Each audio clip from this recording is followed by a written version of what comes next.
गायत्री जी का धन्यवाद।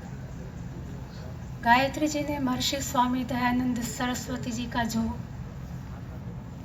उद्घोष कहे, पूरा जीवन उन्होंने जिसके प्रचार प्रसार के लिए लगा दिया और जिसका मूर्त स्वरूप था स्वामी जी का जीवन, वो था वेद और वेद की विचारधारा।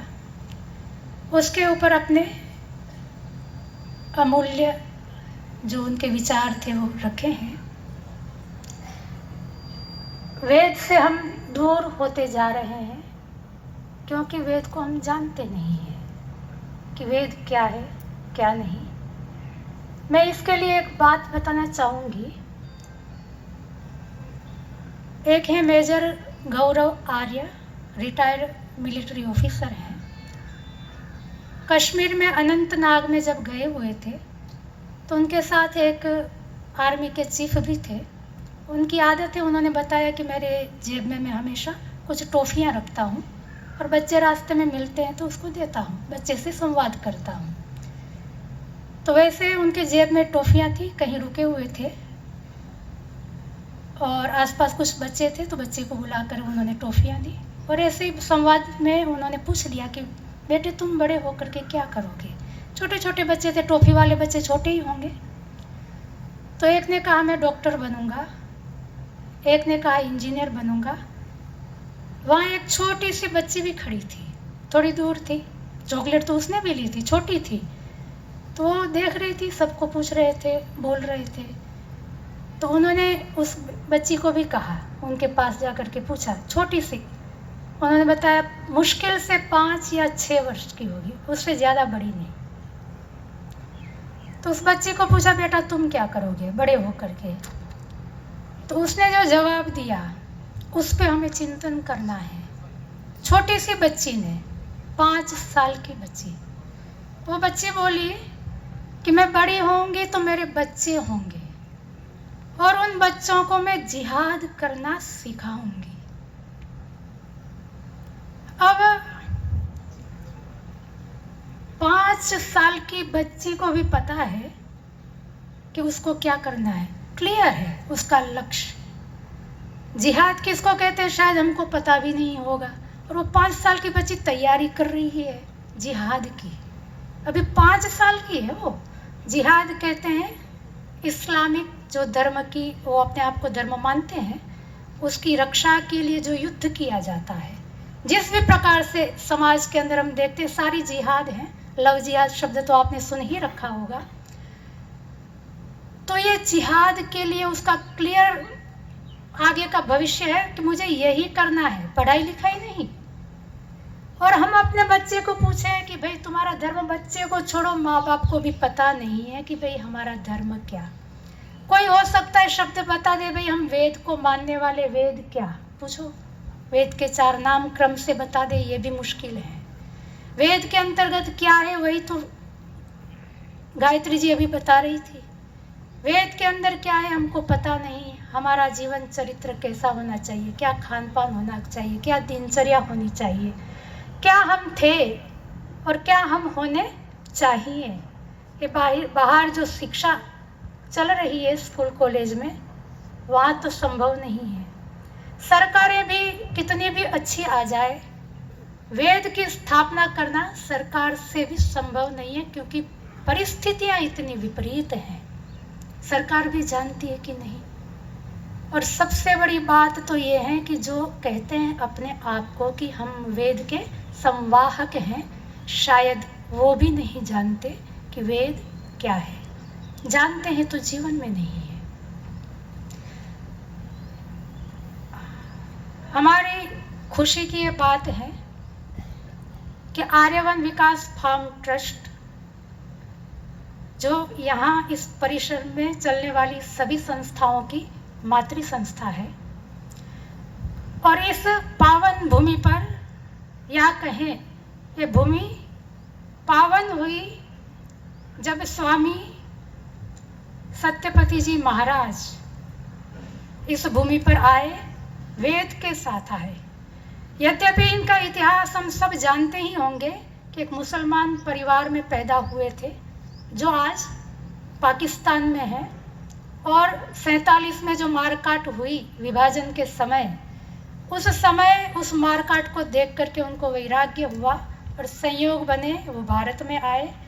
संयोग ऐसा रहा कि उनको गुरुकुल का संपर्क मिला। गुरुकुल में गडरिये थे, भेड़ बकरी चराते थे, पर गुरुकुल में गए, 22 साल के आसपास की आयु रही होगी, पढ़ना लिखना जानते नहीं थे, लकड़ी फाड़ने का काम करते थे, गरीब परिवार था। लकड़ी फाड़ते फाड़ते गुरुकुल के बच्चों के साथ रहते हुए उन्होंने धीरे धीरे क ख ग सीखना शुरू किया। धीरे धीरे उन्होंने आर्ष परंपरा को, वैदिक परंपरा को जाना, समझा और उसके जो ग्रंथ है जिसके अंदर वैदिक परंपराओं का वर्णन है, दर्शन और उपनिषद आदि, उनका अध्ययन किया और फिर यहाँ पर आए। इस भूमि में सबसे पहले दर्शन योग महाविद्यालय की स्थापना करके कई विद्वानों का निर्माण किया जो आज समाज में क्रियाशील हैं। वैदिक धर्म का प्रचार प्रसार बहुत श्रद्धा और सेवा समर्पण के साथ कर रहे हैं। इसी भूमि में 8 वर्ष पहले आर्यवन आर्ष कन्या गुरुकुल की भी स्थापना हुई और इस परिसर में चलने वाली सभी संस्थाएं, हमारी प्रसन्नता की बात है कि उसी वैदिक विचारधारा को आगे बढ़ाने का काम कर रही हैं, जिस वैदिक विचारधारा को हम सब भूल गए हैं। तो आज से 8 वर्ष पहले आर्यवन आर्ष कन्या गुरुकुल की स्थापना की और बड़े सुचारू रूप से आर्यवन आर्ष कन्या गुरुकुल चल रहा है। 7 वर्ष का वार्षिकोत्सव हमारे प्रांगण में था, पर आप लोगों का उत्साह उमंग कि हमारा प्रांगण छोटा पड़ रहा था, इसलिए आज कार्यक्रम हमने यहाँ पर किया है। आर्यवन आर्ष कन्या गुरुकुल के अंदर आर्ष पाठ्यक्रम ही पढ़ाया जा रहा है। आर्ष पाठ्यक्रम का मतलब है कि ऋषि दयानंद सरस्वती जी ने जो पाठ्यक्रम सत्यार्थ प्रकाश, सबने नाम सुना होगा, उनका क्रांतिकारी काल जयी ग्रंथ है, एक बार अवश्य पठनीय है। जीवन परिवर्तन करना हो, अपने मूल से जुड़ना हो, अपनी परंपरा को विशुद्ध रूप में जानना हो, तो सत्यार्थ प्रकाश आज एक प्रकाश स्तंभ है। उस ग्रंथ में स्वामी जी ने क्या पढ़ना चाहिए, क्या नहीं पढ़ना चाहिए, उसका भी संक्षेप में वर्णन किया है। हम प्रयास करते हैं बालिकाओं के लिए उस आर्ट्स परंपरा को, पाठ्यक्रम को आगे बढ़ाने का। और यहाँ गुरुकुल में रहना कोई आसान काम भी नहीं है। आर्ष पाठ्यक्रम का मतलब ही यही है कि जो आर्ष पाठ्यक्रम पढ़ने के लिए आता है, चाहे ब्रह्मचारी हो चाहे ब्रह्मचारिणी, वो नौकरी धंधे की चिंता छोड़ के आता है। आर्ष पाठ्यक्रम में पढ़ाई करने वाला, दीक्षित होने वाले को गवर्नमेंट में जॉब नहीं मिलेगी हमारे सर्टिफिकेट से, हमारे पाठ्यक्रम से। और यहाँ पर रह करके जो उनको श्रम होता है, तपस्या होती है, वो तो एक दिन आप आकर के रहेंगे, देखेंगे तो ही अनुभव कर सकते हैं कि किस तपस्या के साथ बच्चे, जबकि बाहर देखे अर्थ करी विद्या है, सब कुछ अर्थ प्रदान हो गया है। संसार में सफल यही माना जाता है जो ज़्यादा से ज़्यादा पैसा कमाए, चाहे वो किसी भी तरीके से कमाए। पैसा है, घर बढ़िया होना चाहिए, आलीशान होना चाहिए, घर के आंगन में चकचका चमाती गाड़ी होनी चाहिए, बच्चे चमचमाते होने चाहिए। यही सारे सफलता के आज मापदंड बन गए हैं जो हमारी परंपरा से हमको दूर ले गए और दूर ले जाने का सुनियोजित प्रयास भी किया जा रहा है। इस विपरीत प्रवाह में